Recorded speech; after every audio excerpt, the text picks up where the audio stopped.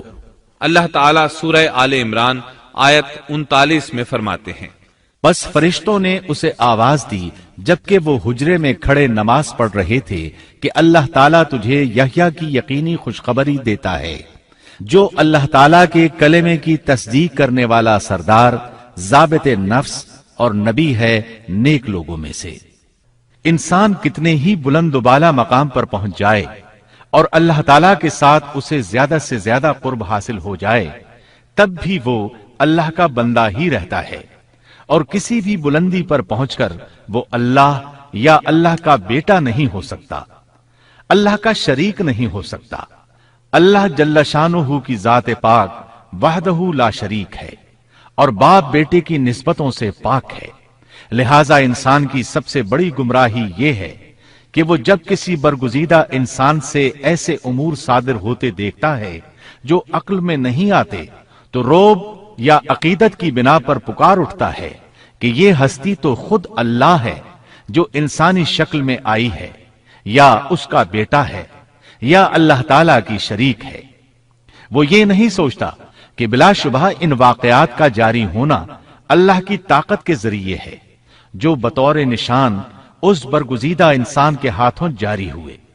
اس کے باوجود یہ نہ اللہ ہے نہ اللہ کا بیٹا، بلکہ اس کا ایک پسندیدہ بندہ ہے، اور یہ امور اللہ تعالیٰ کے خاص قوانین کے تحت صرف اس کی تائید اور اس کی صداقت کے لیے ظاہر ہوتے ہیں، ورنہ وہ بھی اللہ تعالیٰ کے آگے اسی طرح مجبور ہے جس طرح دوسری مخلوق۔